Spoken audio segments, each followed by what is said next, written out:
जय माता दी। क्या आप जानते हैं कि गणेश चतुर्थी के दिन चांद देखना अशुभ माना जाता है? क्यों कहा जाता है कि इस दिन चंद्रमा का दर्शन करने वाला व्यक्ति झूठे कलंक का भागी बनता है?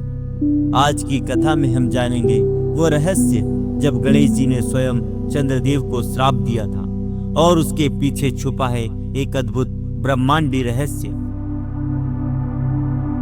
भाद्रपद मास की शुक्ल चतुर्थी का पावन दिन था। कैलाश पर्वत पर माता पार्वती ने अपने पुत्र श्री गणेश का विशेष पूजन किया। समस्त देवता भी उपस्थित हुए और सबने मिलकर विनायक का महाअभिषेक किया। माता ने उन्हें विविध व्यंजन, लड्डू और मोदक अर्पित किए। गणेश जी प्रिय व्यंजनों का भोग लगाकर प्रसन्न हुए और रात्रि में अपने वाहन मूषक पर आरूढ़ होकर भ्रमण के लिए निकले।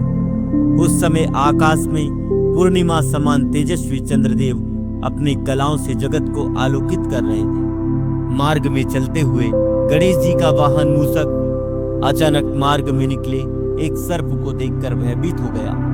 घबराकर मूषक उछला और गणेश जी नीचे गिर पड़े।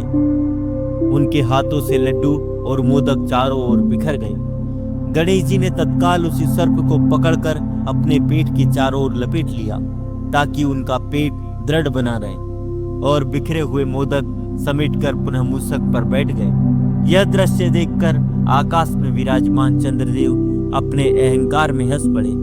उन्होंने उपहास करते हुए कहा, अरे गणेश, आप देवताओं में सबसे विचित्र रूप वाले हैं। विशाल उदर, छोटे अंग, मूषक जैसे छोटे प्राणी पर सवारी और अब पेट पर सर्प बांधकर चलना, यह तो अत्यंत हास्यास्पद है। चंद्रमा के ये वचन सुनकर गणेश जी का क्रोध प्रज्वलित हो उठा। उन्होंने तत्काल चंद्रमा को श्राप दिया, हे चंद्र, तुझे अपने सौंदर्य और कलाओं का गर्व है। इस अभिमान के कारण तू दूसरों का उपहास करता है, इसलिए आज से तेरा दर्शन कलंक का कारण बनेगा। जो भी मनुष्य तेरा दर्शन करेगा वह मिथ्या दोष का भागी बनेगा।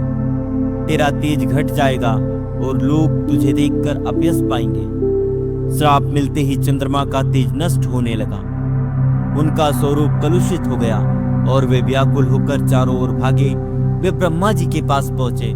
ब्रह्मा जी ने कहा, वत्स, गणेश जी का वचन कभी व्यर्थ नहीं होता। तुम उनके शरण में जाओ, वही तुम्हें श्राप से मुक्ति देंगे।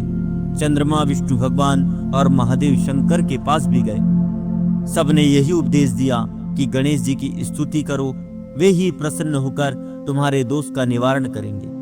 अंततः चंद्रमा विनायक के चरणों में जाकर दंडवत हुए। वे गिड़गिड़ाते हुए बोले, हे विघ्न विनाशक, हे करुणामय गणेश, मैं अपने अहंकार में अज्ञानवश बड़ी भूल कर बैठा। आप कृपा करके मुझे क्षमा करें, अन्यथा संपूर्ण लोक अंधकारमय हो जाएगा। गणेश जी का हृदय दयालु था। वे बोले, हे चंद्रदेव, मेरा दिया हुआ श्राप पटल है, किंतु इसका प्रभाव मैं सीमित कर देता हूँ। भाद्रपद शुक्ल चतुर्थी के दिन जो भी तुम्हारा दर्शन करेगा उसे मिथ्या कलंक का भागी बनना पड़ेगा, किंतु यदि वह मेरी कथा का श्रवण करेगा तो उसका दोष नष्ट हो जाएगा। गणेश जी के वचनों से चंद्रदेव को शांति मिली। उनका तेज पुनः लौट आया और उन्होंने विनम्र होकर गणेश जी को प्रणाम किया। इसी कारण से आज भी गणेश चतुर्थी के दिन चंद्रमा का दर्शन वर्जित माना गया।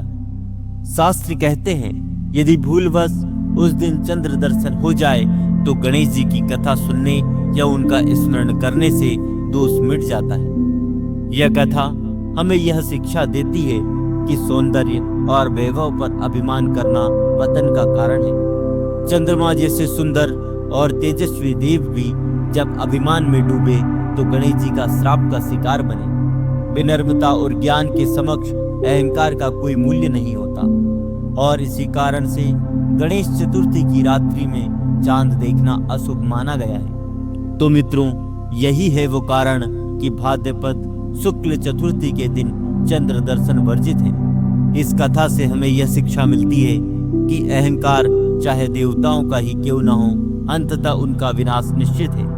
यदि आपको यह कथा अच्छी लगी हो तो वीडियो को लाइक करें, अपने मित्रों के साथ शेयर करें और ऐसे ही पौराणिक रहस्यों को जानने के लिए चैनल को सब्सक्राइब करना बिल्कुल ना भूलें। अगली कथा में हम जानेंगे गणेश जी और तुलसी विवाह की कथा।